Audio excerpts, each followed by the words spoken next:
Oi, pessoal que está aqui pelo Facebook, boa noite, sejam bem-vindos. Vou entrar na live aqui pelo Instagram também, enquanto isso vou dar um tempinho para vocês irem entrando por aqui, tá bom? Só um instantinho para a gente logar aqui então com o Facebook também, com o Instagram também.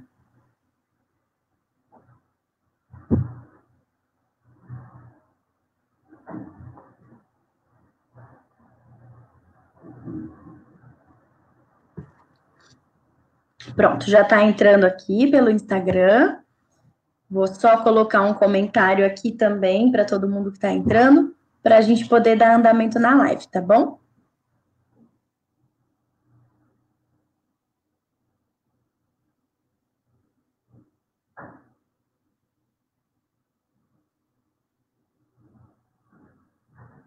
Pronto, vou fixar aqui enquanto vocês vão entrando. Boa noite. Agora sim. Pessoal, então, sejam bem-vindos, todo mundo que está entrando, tanto pelo Instagram quanto pelo Facebook, que já estavam aqui desde o início da live. Hoje a gente vai falar, então, de um assunto um pouquinho diferente, né?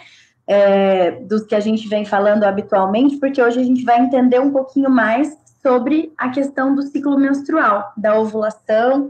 A gente recebeu várias perguntas, a gente sempre recebe várias perguntas na nossa caixinha de perguntas, nas nossas redes sociais, sobre será que isso que eu estou já é atraso menstrual ou não? Quando que deve ser, então, o período fixo? Quando deve ser o meu período da ovulação? Quando eu devo fazer um teste de ovulação ou não, e um teste de gravidez ou não. Então, são várias dúvidas, né? É um assunto mais extenso, e o interessante desse assunto é que ele abrange não só quem está tentando engravidar, mas, na verdade, todo mundo que já passou por uma consulta ginecológica sabe, às vezes, o quão perdido a gente fica como paciente, né? Quando vem do ginecologista a pergunta: e como é que são as suas menstruações? Como é que é o seu ciclo? E muitas vezes a gente não sabe, né? A gente não tem marcado, ou então a gente não sabe dizer se ele é regular, se ele não é, quando foi a última menstruação, o que é normal, o que não é. Então, é mais para a gente ajudar nesse sentido também, tá? Então, como essa é uma live mais geral, a gente vai abranger um assunto um pouco mais comum, não só para quem está passando por tratamento para engravidar. Aproveitem também para mandar essa live para todo mundo que vocês vejam que possa se interessar pelo tema, ou que tenham dúvidas a respeito ali da questão da menstruação. Tem um sinalzinho, a gente vai aprendendo junto as funcionalidades aqui do Instagram, né? Tem um sinalzinho de um aviãozinho para quem está no Instagram aqui embaixo, e se a gente clicar nesse sinalzinho, a gente consegue mandar essa live para outras pessoas. Então, amigos, familiares, todo mundo que queira saber um pouquinho mais da questão do ciclo menstrual também. Então, vou dar uma boa noite para todo mundo que está entrando. Boa noite, Ana Maria. Boa noite, Suelisa. Para o pessoal que entrou agora pelo Instagram também. Karina, Veri, Silva, Carla, Charles, Bruna, a Ju, Stelzer. Boa noite. Boa noite, Flávia, Rosilene, Elisângela. Muito obrigada por vocês estarem aqui acompanhando a gente. Então, vamos lá. Eu vou citar algumas das perguntas que a gente foi recebendo também ao longo da nossa caixinha de perguntas, mas, como vocês já sabem, fiquem à vontade para mandar as perguntas por aqui. O mais legal da live é que a gente possa realmente ter essa interação e ir respondendo vocês por aqui também. Boa noite, Bina e Otávio. Muito obrigada por vocês estarem aqui também.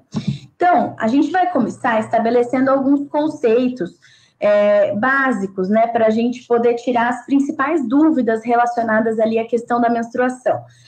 Isso ajuda, inclusive, a gente pensar do ponto de vista de potencializar a gestação natural, né, e a gente potencializar as nossas tentativas de forma espontânea, tá? Antes de eu entrar diretamente nesse assunto, só vou explicar para vocês, acabei esquecendo, eu deixei fixado aqui embaixo no Instagram o nosso link para o fórum, tá? A gente vai fazer o terceiro fórum esse ano, ele vai ser online e totalmente gratuito, ele vai ser lá em setembro, mas é para a gente já ir mostrando para vocês, disponibilizando as inscrições, porque nesse fórum a gente vai falar bastante também, levar bastante conteúdo, e a gente vai ter uma surpresa para poder passar para vocês nesse fórum, uma pessoa especial, mas que eu ainda não vou entrar em detalhes. Tá bom? Então, deixei aqui fixado para caso alguém queira só clicar por aqui para já ir fazer o link, fazer a inscrição, mas caso não dê certo por aqui também, é só entrar no nosso site e digitar o www.cefep.com.br/fórum que a gente consegue fazer a inscrição também. Então, agora vamos lá. Algumas coisas importantes, então, que a gente conversa a respeito do ciclo menstrual. Primeira coisa, a gente vai considerar menstruação quando vem aquele primeiro dia de sangue vermelho vivo, tá? Então, muitas mulheres, às vezes, vão começar ou vão terminar a menstruação com aquele sangramentinho mais marrom, como se fosse uma borrinha de café, o que é considerado normal, tá? A gente sabe que a degradação das hemácias, que são células da nossa circulação, ela traz um grande depósito de ferro. Então, com isso, o início do sangramento, ele vai ficando realmente mais amarronzado, e é natural que o final, tanto o início quanto o final, possam ter esse aspecto sem que isso signifique nenhum problema, tá? Mas na maioria das vezes a gente vai considerar que, olha, foi o primeiro dia da menstruação, quando realmente foi o primeiro dia do sangramento vermelho vivo, tá? E a gente tem alguns parâmetros que a gente vai considerar como dentro da normalidade para a gente falar que esse ciclo menstrual está normal e que esse volume menstrual estaria normal também. Tá? Para a gente falar, então, em menstruação, ela vem do primeiro dia. E o que é um ciclo menstrual? Um ciclo menstrual é o intervalo que a gente vai ter de uma menstruação, sangue vermelho vivo, até o dia que desceu outra menstruação, sangue vermelho vivo, tá? Então, a gente vai contar o primeiro dia da menstruação como sendo o primeiro dia de sangramento vermelho vivo. E, por exemplo, se eu tenho um ciclo de 28 dias, significa que, para que eu tenha a minha próxima menstruação, vão demorar 28 dias para descer de novo, tá? Então, isso é o que a gente chama de ciclo realmente menstrual, e esse intervalo ali é a duração, né? Quando a gente fala tem os ciclos de 28, 30 dias, é o espaçamento em que a gente tem uma e outra menstruação vermelho vivo, tá? Existem várias padronizações, existem vários, dependendo da fonte que a gente for buscar, existem vários fatores que a gente pode considerar para dizer que um ciclo é regular ou não, mas normalmente quando a gente está diante de um ciclo de 24 a 38 dias em média, a gente vai estar diante de um ciclo regular, ou seja, a primeira menstruação de um a de outro ciclo, se ela vier num intervalo de 24 a 38 dias, a gente pode considerar como sendo um ciclo regular, tá? Mas lembrando que a gente nunca pode considerar um único conceito isolado e aplicar para todas as mulheres. A gente precisa conhecer esse contexto um pouquinho melhor de cada uma delas para saber se a gente pode ter fatores que interferem, tanto para mais quanto para menos, e outras variações que a gente possa também esperar com relação ao ciclo menstrual, tá? Quando a gente fala no sangramento da menstruação, a princípio a gente não tem uma padronização de tempo mínimo. Então, tem muitas pessoas que às vezes falam, nossa, mas a minha menstruação vem tão pouquinho, eu troco tão poucos absorventes. E, a princípio, a gente não tem como padronizar qual é o volume mínimo para a gente considerar que aquilo está normal ou não, tá? Mas o que é importante a gente levar em consideração é o histórico dessa paciente. Então, se ela sempre tinha essa menstruação, não fez nenhum procedimento, nada que possa ter modificado, a gente pode considerar aquilo como sendo fisiológico, como sendo próprio do organismo daquela mulher. Agora, se ela falar assim, olha, eu sempre menstruei normal, vim ali 3, 4 dias em maior quantidade, de repente eu passei por alguma questão, passei, por exemplo, por uma curetagem uterina, e aí eu notei uma redução importante do fluxo da menstruação, sempre que a gente tem mudança do padrão menstrual, aí sim a gente vai ficar mais atento que pode estar acontecendo alguma coisa realmente de diferente. Nesse nosso exemplo, por exemplo, então a paciente estava menstruando um número maior de dias, fez um procedimento cirúrgico e teve ali uma redução do volume ou da duração do sangramento, a gente pode suspeitar de alterações uterinas, como cicatrizes, que seriam as sinéquias, tá? Mas para isso é importante a gente conhecer toda a história dessa paciente. Ou seja, a princípio, para todo mundo, não existe uma duração mínima, que seria normal, mas se houve uma mudança desse padrão de sangramento, a gente precisa avaliar, tá? Normalmente, o tempo máximo que a gente consideraria como sendo normal são 8 dias, mas esse tempo máximo, ele também é variável. Depende de como é que foi o sangramento nesse período. Às vezes, algumas pacientes vão ficar com aquela sujeirinha, aquela borrinha, até por um pouquinho mais de tempo, né? Mas, a princípio, a gente consideraria ali até 8 dias como sendo um tempo normal de duração ali da menstruação, tá? Com relação à quantidade, também é um item muito difícil da gente quantificar o volume menstrual, né? Já foram propostas várias tentativas, então, da gente medir o número de absorventes, da gente pesar os absorventes, da gente saber que até 80 ml por dia seriam normais, mas é muito difícil a gente saber se aquilo ali que a gente teve de sangramento naquele dia tem 60, 70, 80 ml, né? Então, a princípio, a gente não tem uma obrigatoriedade de classificar dessa forma, tá? Normalmente, o que a mulher considerar como sendo um sangramento normal, lógico, desde que não traga repercussões, então anemia, fraqueza, tontura, né, sangramento com coágulos por muitos dias. Então, o que aquela mulher tiver como fisiológico, a princípio a gente poderia levar em consideração como sendo normal, desde que não tenha nenhuma repercussão hemodinâmica, tá? Então, a gente falou um pouquinho do que é um ciclo menstrual, do espaço de um para o outro, do intervalo, da duração da menstruação, do fluxo de sangramento, né? Mas mesmo assim, a gente não espera que necessariamente, então no exemplo que eu dei, a paciente tem ciclo de 28 dias. A gente não espera que necessariamente essa seja uma característica dela e que a menstruação possa descer realmente só a cada 28 dias. A gente vai ter uma variação, então vão ter ciclos, por exemplo, de 28 dias, vão ter ciclos de 30 dias, 32, 24. Então, a gente pode observar também uma variação entre os ciclos menstruais, tá? Então, nesse sentido, uma coisa que costuma ajudar bastante a gente são aqueles famosos aplicativos, né?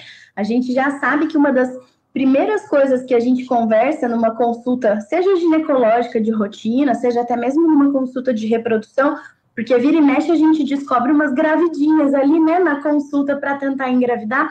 Então, uma das primeiras coisas é a gente perguntar quando foi a última menstruação, né? E aí vem aquela questão, todo mundo tira o celular do bolso e fala, olha, deixa eu olhar no aplicativo. E realmente isso ajuda muito, né? Para que a gente tenha uma noção do comportamento dos ciclos, porque é uma outra forma da gente avaliar a regularidade ou não da menstruação é a seguinte, a gente vai analisar essa menstruação por um período de 6 meses. Então, olha, eu tive um ciclo de 24 dias, depois foi de 26, ele passou agora para 30, no outro foi 28 dias, e a gente vai fazer essas anotações por 6 meses. E aí, passados esses 6 meses, a gente vai olhar qual foi o ciclo mais longo que eu tive nesse período. Então, por exemplo, foi de 35 dias, o tempo maior que demorou de uma menstruação a outra para descer. E qual foi o ciclo mais curto que eu tive? Foi de 30 dias, por exemplo. Então, a diferença do ciclo mais longo que eu tive para o ciclo mais curto que eu tive foi de 5 dias. Então, a gente poderia considerar que essa menstruação, ela foi regular. Normalmente, quando essa conta dá menor que 9, a gente pode considerar como ciclos regulares, tá? Então, essa é uma outra forma que a gente poderia ter de avaliar a menstruação. E isso ajuda a gente a desmistificar uma coisa importante que a gente ainda vê hoje, que é quando a gente pergunta, olha, os seus ciclos são regulares? E muita gente fala assim, não sei, não desce no mesmo dia. E não necessariamente a gente vai ter a menstruação descendo exatamente no mesmo dia. Porque se a gente for parar para pensar, vamos pensar nesse exemplo de um ciclo de 28 dias. Se essa mulher ela começou a menstruar em um mês, no dia 15, teoricamente, uma estimativa ali, no outro mês, é que venha por volta do dia 13, no outro mês por volta do dia 11, e vai acabar antecipando um pouquinho por conta desses 28 dias. E se a gente for pensar, até numa situação interessante, vão antecipando até que vai chegar um momento que ela vai menstruar no comecinho do mês, do dia 1º ao dia 5. E se isso acontece, e esse ciclo é de 28 dias, significa que lá pelo dia 29, lá pelo dia 30 desse mesmo mês, ela pode menstruar de novo. E às vezes gera aquela sensação de, nossa, mas minha menstruação é tão irregular que eu menstruei 2 vezes nesse mesmo mês. Mas na verdade a gente pode estar mantendo a regularidade ali de ciclos um pouquinho mais curtos. Por isso que é importante a gente acompanhar, entender um pouquinho melhor toda essa dinâmica com relação ao ciclo menstrual, tá? Eu fui anotando as perguntas que a gente recebeu para a gente ir desmistificando algumas dessas coisas, mas vou dar uma olhadinha nas perguntas que a gente está recebendo por aqui também, tá? Deixa eu só voltar um pouquinho, que entrou bastante gente. Muito obrigada. Sinara, Thaís, Gabriela. E aí a Ju mandou uma pergunta aqui. O fluxo sempre regular, de 28 dias, e tomei um letrozol para estimular. Os ciclos caíram para 17 dias. O que isso significa? Ju, a princípio, não tem como a gente saber muito bem, pelo que você comentou, se isso modificou nesse momento agora, quando foi que você usou o letrozol. Teoricamente, as medicações que a gente usa para indução de ovulação, elas podem mudar um pouquinho o que a gente espera realmente, a data que a gente espera realmente da menstruação. Isso é uma coisa muito comum, por exemplo, quando a gente faz um tratamento de fertilização, tá? Em que quem assume realmente o controle daquele ciclo menstrual são as medicações que a gente está usando para estimular os ovários e para a coleta de óvulos. Então, como a gente está usando medicação, e depois da coleta, em alguns cenários, a gente para, quando a gente não vai transferir embriãozinho a fresco, essa parada do uso das medicações faz com que os nossos níveis hormonais diminuam, então a menstruação tende a vir um pouquinho mais cedo do que a gente estaria esperando. Então, às vezes, é muito comum quando a gente vai orientar a paciente depois da coleta, ela fala, nossa, mas mudou totalmente a minha menstruação, porque eu esperaria que ela viesse lá mais para frente. Você está me falando que ela vai vir daqui uma semana, 10 dias?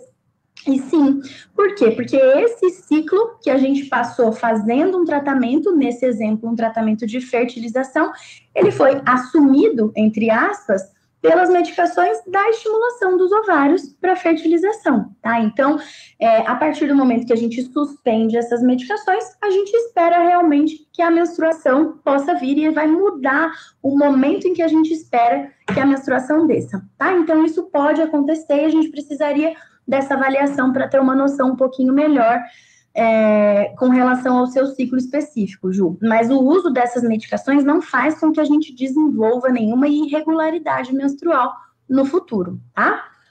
Dá mais uma olhadinha aqui para a gente ir respondendo. Paraíso dos Bonsais, consegui acompanhar. Meu ciclo é muito regular, o aplicativo ajuda muito. Com certeza, a gente fica até feliz quando tira o aplicativo, porque a gente sabe que a gente vai ter uma noção e já conhecer um pouquinho melhor, né? E por que a gente se importa tanto com relação ao ciclo menstrual? Porque quando a gente tem um ciclo menstrual regular, para nós, do ponto de vista clínico, essa informação é suficiente para dizer que esses ciclos são ovulatórios. Tá? Então, quando a gente leva em consideração os grandes guidelines de grandes sociedades em reprodução, a gente não tem necessariamente a obrigatoriedade de confirmar a ovulação com nenhum outro método se a paciente tem ciclos regulares ou se ela percebe sinais ovulatórios. Então, às vezes, aquela dorzinha da ovulação, que é conhecida como a dor do meio, ou alteração do muco. Então, quando a gente percebe aquele muco cervical mais filante, mais uma clarinha de ovo, são sinais importantes também para a gente afirmar que esses ciclos são ovulatórios, sem necessariamente a gente precisar de nenhum outro exame adicional, tá? Deixa eu dar uma olhada aqui também. Boa noite, Gê, vi que você acabou de entrar também. E a Ana Maria deixou no Facebook uma pergunta: por que o anticoncepcional regula o ciclo menstrual se a mulher que toma o anticoncepcional não ovula? Olha, essa é uma pergunta muito legal e é um assunto muito legal da gente entrar também. O que acontece? Quando a gente usa o anticoncepcional, e aqui a gente está falando de anticoncepcionais combinados, então que tem estrogênio e progesterona, e a gente está falando de anticoncepcionais orais, então são as pílulas de anticoncepcionais combinados, que são muitas, né? A gente tem várias possibilidades ali de combinações que vão se adaptar melhor a uma ou a outra pessoa. Quando a gente usa essas medicações, na verdade, a gente realmente não tem ciclo, Ana, então você está coberto de razão, a gente não tem ovulação. O objetivo das pílulas anticoncepcionais combinadas é realmente bloquear a ovulação, né? Então, essa mulher, ela não vai ter um ciclo, ela não vai ter recrutamento de folículos, ela não vai ter ovulação. Então, com isso, não é que a gente tenha um ciclo menstrual e por isso a gente está regularizando o ciclo. O que acontece é que quando a gente toma as pílulas do anticoncepcional, a gente está substituindo a função que o ovário deveria ter pelos comprimidinhos. Então, o ovário pode ficar em repouso quietinho, que o anticoncepcional está fazendo aquela função de produzir aqueles hormônios. E aí, por vários mecanismos de feedback, que são aquelas alças ali de retroalimentação, esse anticoncepcional vai deixar o ovário em repouso, sem precisar trabalhar e nem recrutar folículos e nem ciclar. Então, o sangramento que a gente tem, Ana, na verdade, ele não é nem considerado uma menstruação. Não é que a gente regularizou o ciclo menstrual. O que acontece é que a gente está usando pílula. Então, a gente está usando hormônio. Quando a gente suspende, a gente tem o que a gente chama de sangramento de privação. Então, a gente ficou alguns dias ali sem o hormônio, os nossos níveis hormonais, eles podem cair um pouquinho. Com isso, o endométrio pode descamar. Tá?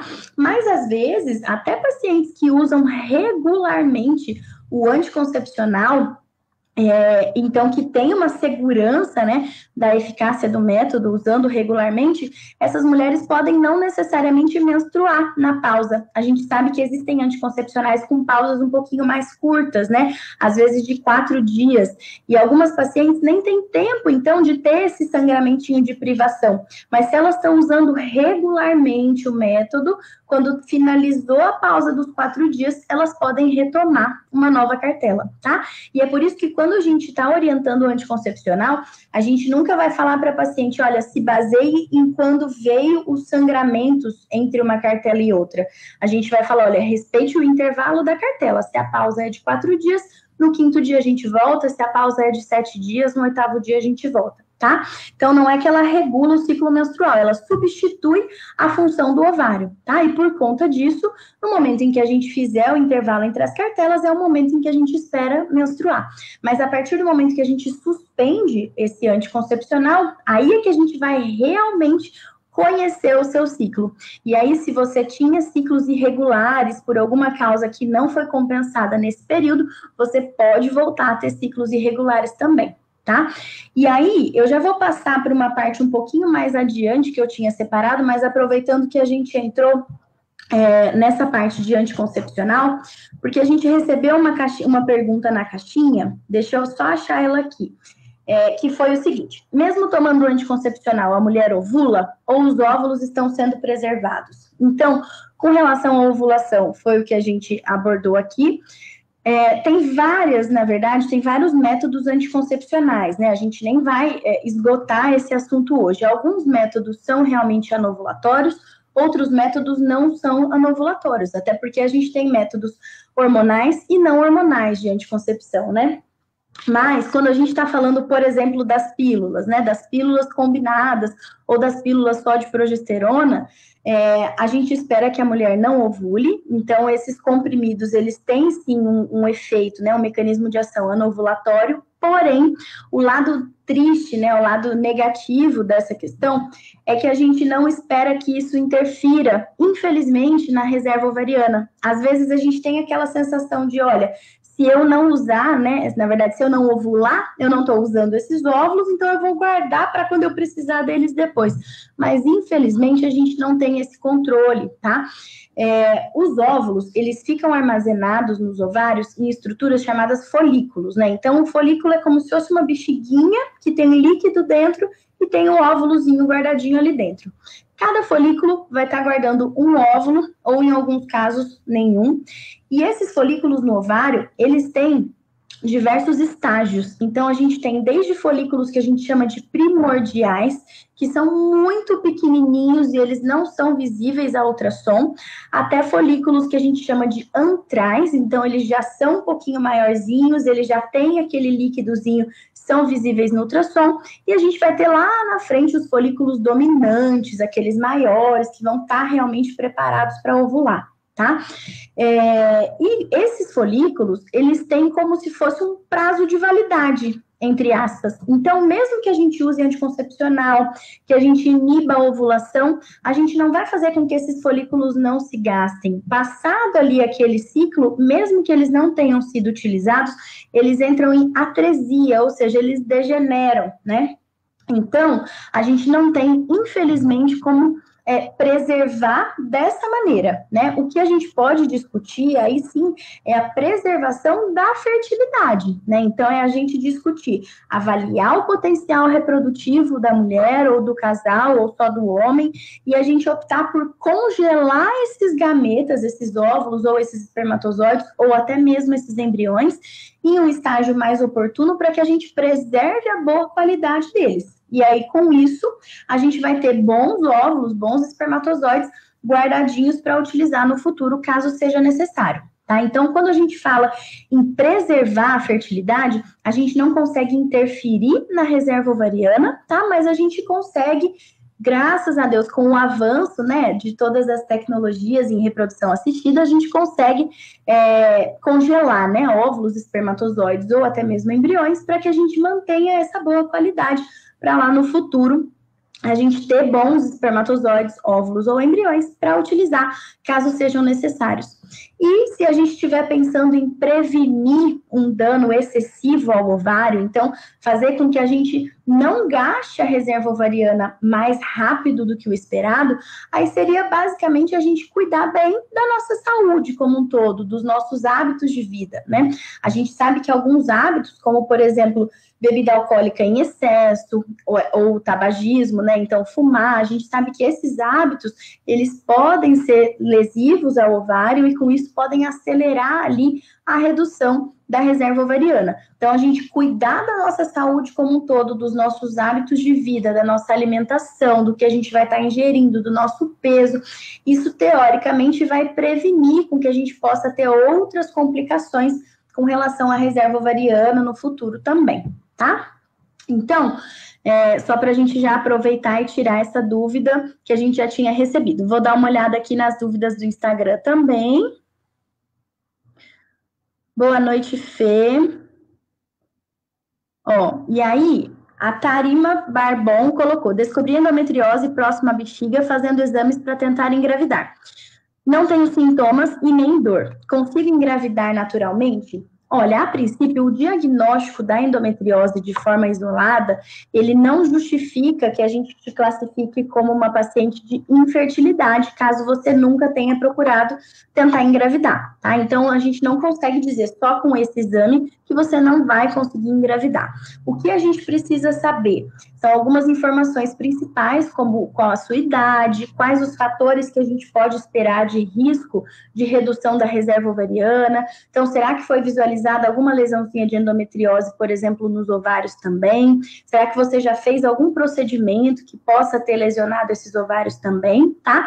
E quando a gente já sabe, então, quando a gente tem alguns marcadores que sinalizam que a gente possa ter uma dificuldade para engravidar, então, ovário policístico, endometriose, alterações leves no espermograma, idade da mulher acima de 35 anos, a principal recomendação é que a gente tente gestação espontânea por até 6 meses. Passados esses 6 meses, que a gente já use esse tempo para antecipar as investigações que a gente possa fazer, inclusive com relação à orientação de tratamento, tá? Mas é importante que você procure um especialista para saber como é que está o estadiamento dessa endometriose, como é que está a sua reserva ovariana, se existe suspeita de redução da reserva ovariana ou não, porque isso muda todo o aconselhamento que você pode ter, tá? Mas só o diagnóstico de endometriose não vai de forma nenhuma significar que não é possível a gestação, tá bom? Então já dá para ficar um pouquinho mais tranquilo, né? E a Fer colocou: boa noite, estou com 42 anos, estou entrando na menopausa. Tem algum tratamento que retarde? Porque não consigo ter filho, já estou tentando há 4 anos e às vezes atrasam 4 meses. Fer, infelizmente não tem nenhum tratamento também que a gente vai retardar a menopausa, tá? Quando a gente fala em menopausa, na última menstruação da mulher, a gente está falando, teoricamente, do esgotamento reprodutivo dos ovários. Então, pronto, a gente teve um probleminha no Instagram, já voltou.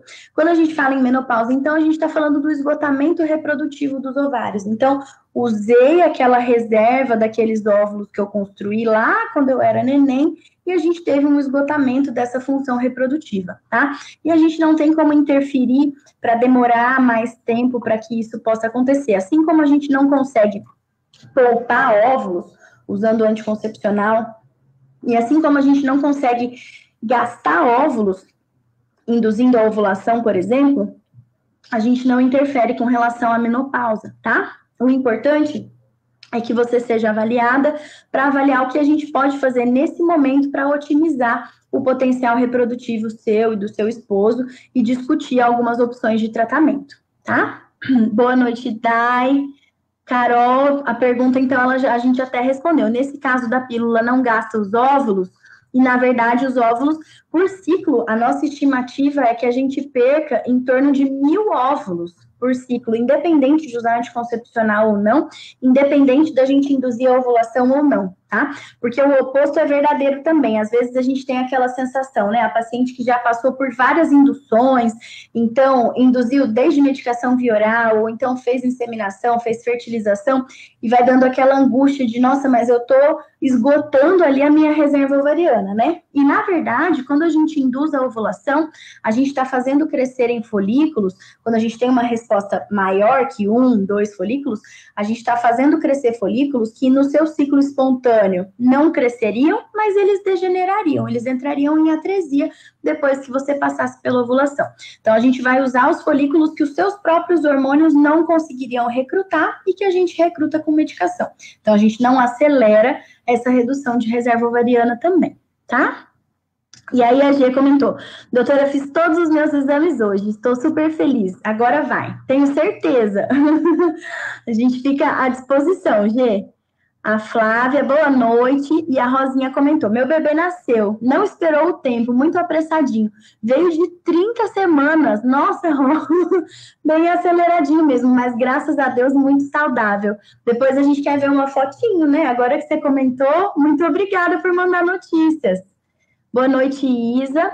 Alessandra, boa noite. Uma dúvida, a injeção Depo-Provera, após o uso, demora para voltar à menstruação? Então, quando a gente fala do uso de anticoncepcionais, na maioria deles, então pílula, seja pílula combinada, pílula só com progesterona, ou DIU, mesmo Mirena, ou DIU de cobre, teoricamente a gente suspendeu o método, no seu próximo ciclo a gente espera que o comportamento volte a ser o que ele já era antes. Tá? A única questão, a Depo-Provera, ela é um anticoncepcional injetável e ele é injetável trimestral, né? Então, ele tem ação ali por 3 meses. Então, ele pode ter um período de depósito. Mesmo depois que a gente pare de aplicar essas injeções, a gente pode ter um efeito residual. Então, algumas mulheres podem levar um pouquinho mais de tempo para regularizar a menstruação. Em algumas mulheres, esse período pode chegar até 1 ano, tá? Mas é importante que você passe por avaliação para que a gente possa afastar outras causas também, caso você tenha alguma outra suspeita, tá? Pretendo fazer o congelamento, já tenho 34 e nenhum filho. Nossa, excelente, porque assim, a gente fica muito mais tranquilo, né, de saber que hoje é um assunto mais difundido e conversado com mais tranquilidade, a importância que a gente tem de preservar a fertilidade, né, de congelar principalmente os óvulos, mas também os espermatozoides, em cenários em que a gente possa ter dano ao potencial reprodutivo, como, por exemplo, com relação ao fator idade, né? Ótima explicação, Ana Ricarda, queridíssima, um abraço, Ana, obrigada por você estar aqui acompanhando, viu?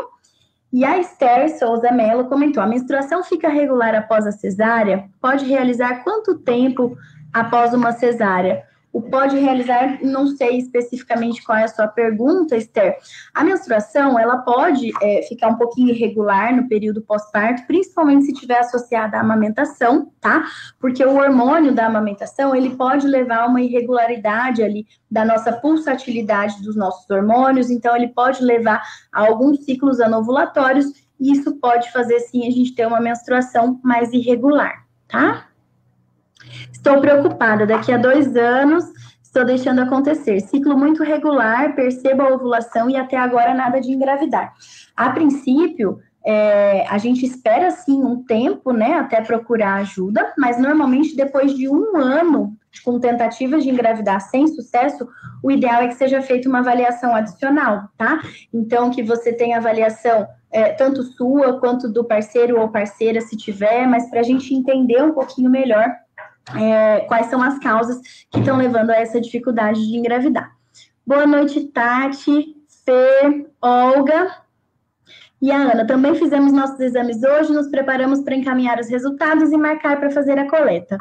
Enquanto isso, tomo anticoncepcional, aí, Ana, a gente precisa realmente de uma avaliação mais individualizada, né? A gente precisa conversar para a gente poder ver caso a caso e definir se seria melhor a gente usar ou não o anticoncepcional. Tá bom?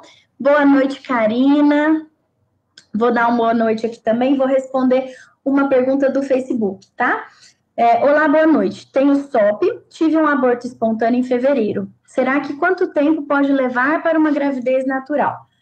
Bom, então, a princípio, é mais difícil também da gente responder, a gente não consegue prever essa informação, né? A gente precisa de um pouco mais de detalhes. Então, assim, com relação ao aborto, tudo depende principalmente se você precisou fazer alguma manipulação na cavidade. Então, será que precisou de fazer curetagem ou não? Evoluiu tudo bem? Teve alguma infecção?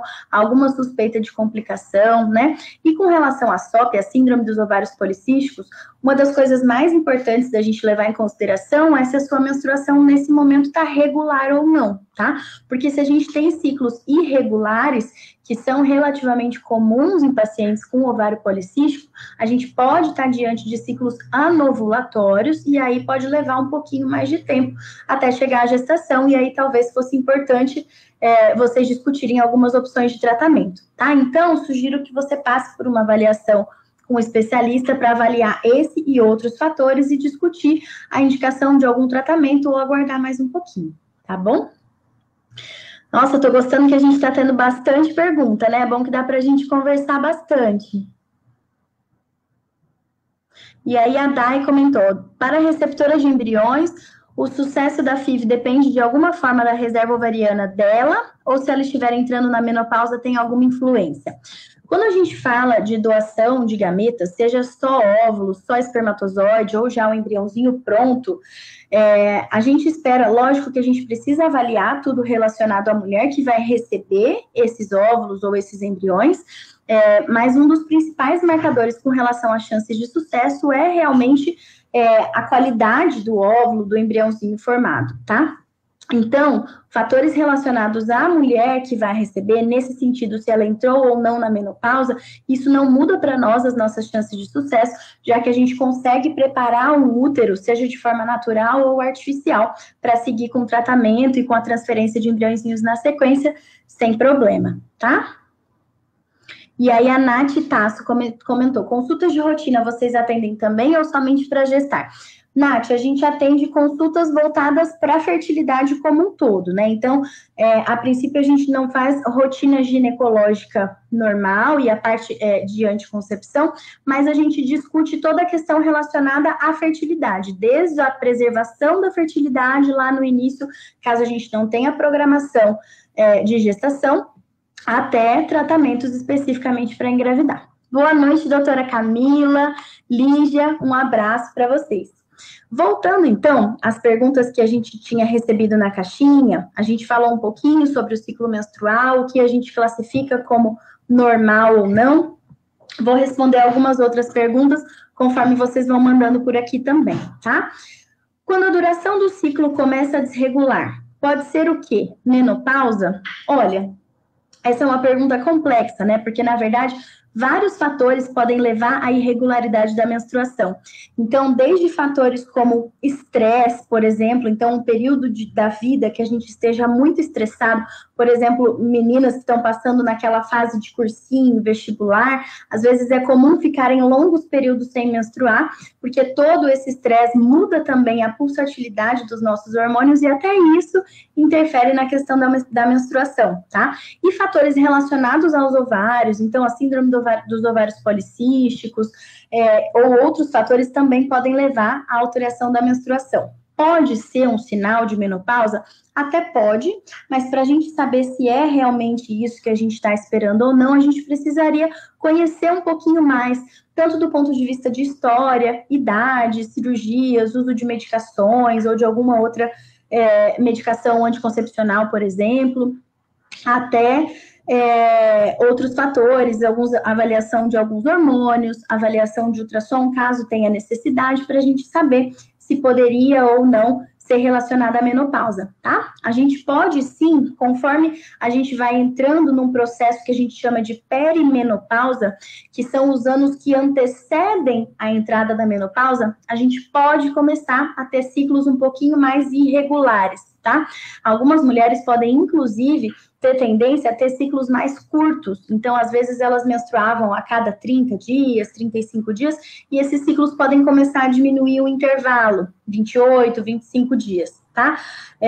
Provavelmente por conta da qualidade ali do folículo e do corpo lúteo que ele produz, que é a estrutura que vira, né, o folículo vira depois que ele passa pela ovulação, tá? Então, em algumas mulheres em que elas estejam entrando no processo ali que antecede a menopausa, a perimenopausa, elas podem sim apresentar uma irregularidade menstrual, tá bom? Mas a gente precisa, para saber qual é o motivo dessa irregularidade, a gente precisaria também conhecer esses outros fatores, tá? Vou dar uma olhadinha aqui também nas perguntas. E aí a Patrícia comentou, exames todos normais, mas tentante há 9 anos. Nesse caso, só a FIV? Paty, é importante que você também passe por avaliação. O tempo de tentativas é um fator que fala, sim, a princípio, a favor da gente fazer um tratamento de alta complexidade, pensando nas chances de sucesso, tá? Então, a gente pensaria, sim, numa fertilização, mas para a gente poder indicar algum tratamento e discutir melhor com relação às chances de sucesso, seria o ideal que você passasse por uma avaliação com um especialista, tá? E aí, a Tá Leal. Boa noite. Desculpa se você já falou, mas entrei agora. Sem problemas. Vocês fazem FIV simplificada, mini FIV? Sim, a mini FIV é um tipo, né? Na verdade, ela recebe esse nome, mas nada mais é do que uma estimulação intermediária dos ovários, né? Que a gente chama de mild stimulation. Então, é a gente não fazer necessariamente dose alta, dose plena de medicação, mas a gente fazer uma estimulação com doses um pouco menores e tentar potencializar os próprios hormônios da mulher no recrutamento e no crescimento dos folículos, tá? Ela tem uma indicação, principalmente quando a gente está diante de uma baixa reserva e uma paciente má respondedora, então que já tenha passado por ciclos com menos, né, com um número menor ali de óvulos ou de embriõezinhos, mas a gente pode sim discutir se esse seria o protocolo mais indicado para o seu caso, tá bom? Depois que se inicia o tratamento, quanto tempo demora para fazer a transferência? Então, falando de um tratamento de fertilização, se a gente considerar da menstruação, passar pela fase da estimulação dos ovários, formação dos embriõezinhos e possível transferência a fresco, a gente espera uma média de 2 semanas e meia, mais ou menos, tá? Se a gente precisa congelar esses embriões por algum motivo, aí pode ser necessário a gente esperar uma próxima menstruação, começar um preparo para transferência, e aí no total a gente pode estimar em torno de umas 5 semanas, tá? Mas a partir do momento que a gente faz a coleta de óvulos, essas próximas semanas, elas são mais tranquilas, elas não têm todas as avaliações de ultrassom que tem no início do período da estimulação até a coleta dos óvulos, tá? Boa noite, Elisandra e a Lígia. Cheguei ao lugar certo. Nos transmite muita segurança, graças a Deus. Muito obrigada, viu, Lígia? Fico muito feliz e estou aqui com vocês todos, né? Para a gente estar nessa batalha aí na chegada do neném, seja agora, seja mais para frente, para quem não está pensando em engravidar por agora, né? E a Elisandra, o hipotireoidismo afeta a menstruação? E essa é uma pergunta muito interessante mesmo. Por quê? O processo dos nossos ciclos menstruais, a regulação dos nossos ciclos menstruais, ela depende de um equilíbrio perfeito de vários hormônios, tá? E a gente tem alguns hormônios principais, né? O hormônio da tireoide, que é o TSH, a prolactina, o FSH, que é o hormônio folículo estimulante. Então, a gente precisa de um equilíbrio desses hormônios e de uma liberação adequada desses hormônios para que a gente possa ter ciclos regulares. Então, quando a gente está diante de uma alteração da tireoide muito grande, normalmente com um TSH muito descompensado, na maioria das vezes para mais, que é realmente, né, num quadro de hipotireoidismo mais descompensado, a gente pode sim levar à alteração da menstruação por conta dessa alteração mais marcada ali da tireoide, tá? Então, uma das causas, quando a gente pesquisa se a paciente chega no consultório falando de irregularidade da menstruação, a gente precisa procurar algumas outras causas e a tireoide é uma dessas causas que a gente procura porque ela precisa estar compensada para a gente facilitar a possibilidade ali de ter ciclos regulares e, consequentemente, ciclos ovulatórios, tá bom?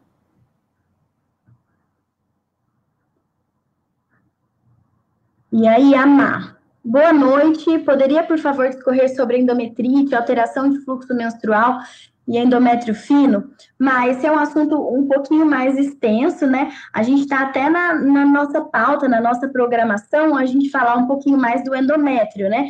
Desde quando a gente falou um pouquinho mais do embrião, na parte de análise genética do embrião, a gente já entrou um pouquinho na questão de qualidade do embriãozinho também. A gente combinou de falar um pouquinho mais sobre o endométrio, então só não vou abordar hoje para não me estender muito nesse assunto, mas pode ter certeza que já está ali na nossa programação a gente falar um pouquinho mais sobre o endométrio e todas essas questões também, tá?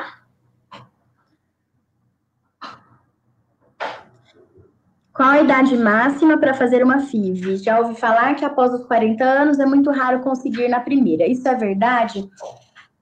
Não tem idade máxima, teoricamente, para fazer uma fertilização, né? Nas regulamentações, nas resoluções do Conselho Federal de Medicina, a sugestão é que a idade limite da mulher seja de 50 anos, não significando que após esse período é proibido, mas significando que a gente vai ter que ter muito mais cuidado na interpretação dos exames, na investigação do risco cardiovascular e do risco metabólico, mas a gente também poderia dar seguimento se tiver tudo bem, tudo saudável, com essa mulher saudável para seguir com uma gestação, tá?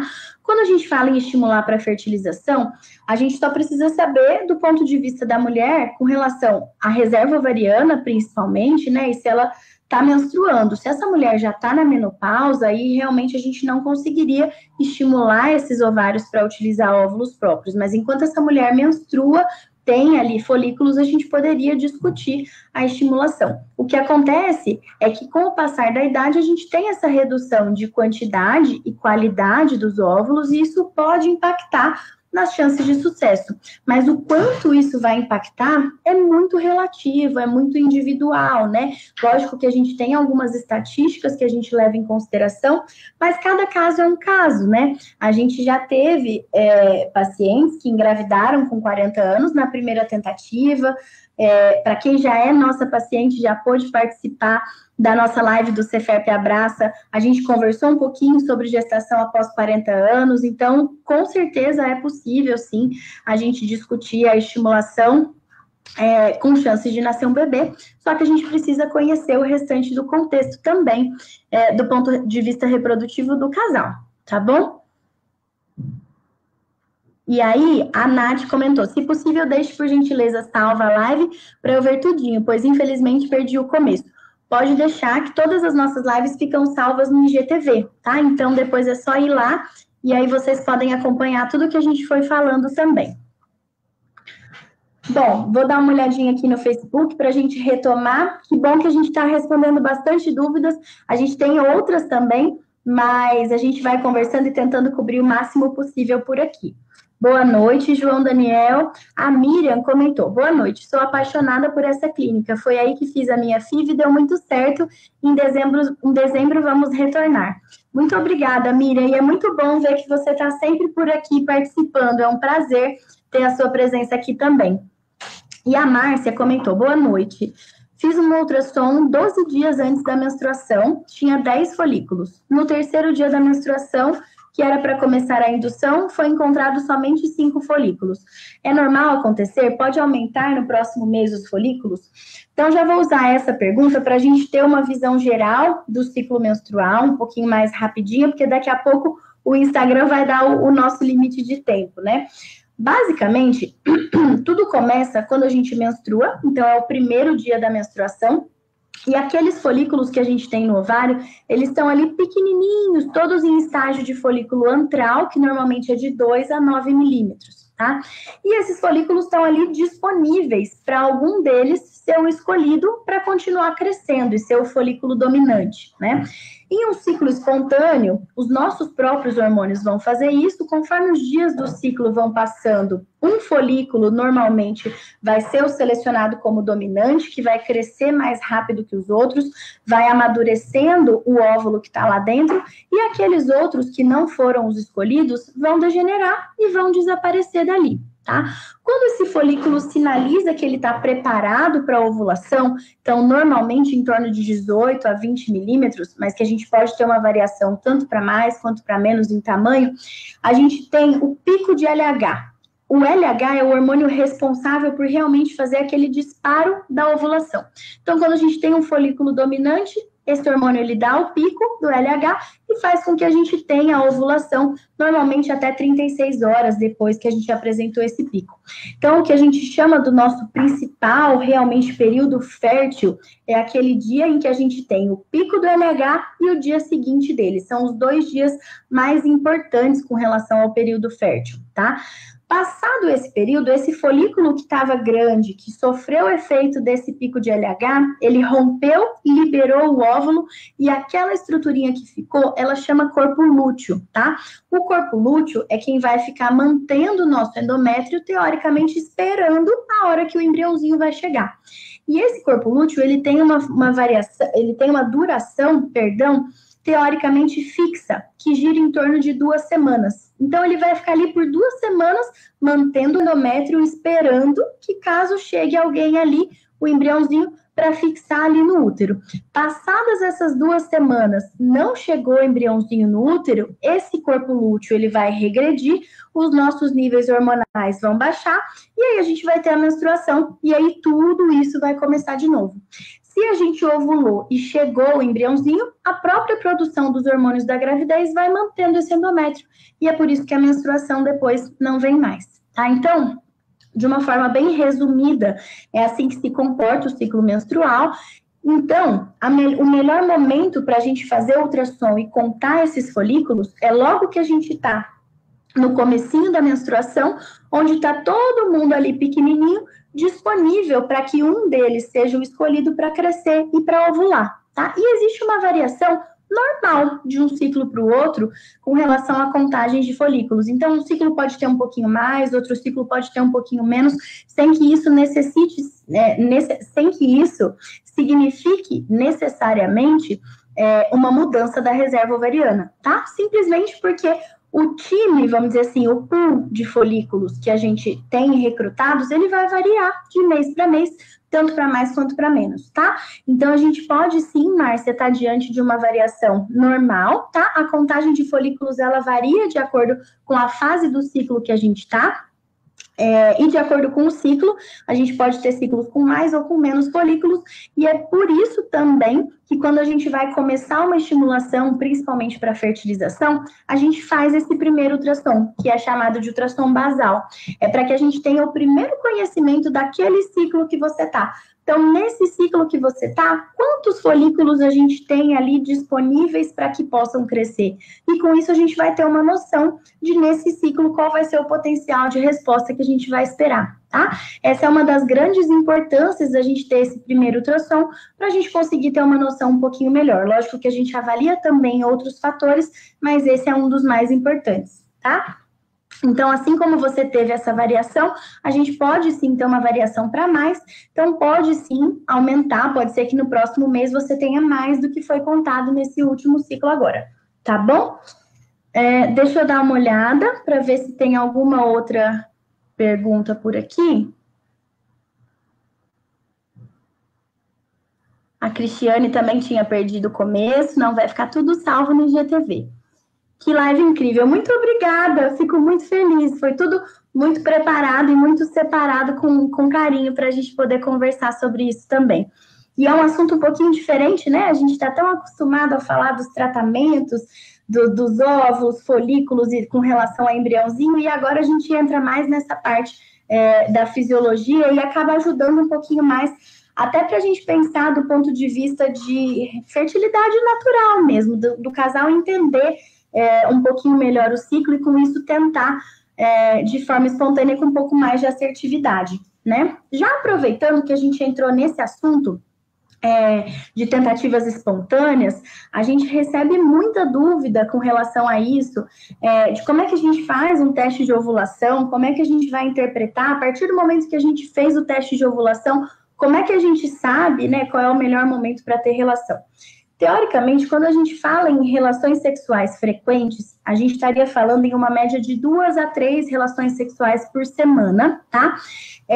E segundo o documento da Sociedade Americana, que foi publicado recentemente, alguns anos atrás, a princípio não parece ter superioridade da gente ter relação todos os dias ou em dias alternados, se a gente comparar com casais que tenham relação 2 a 3 vezes por semana, tá?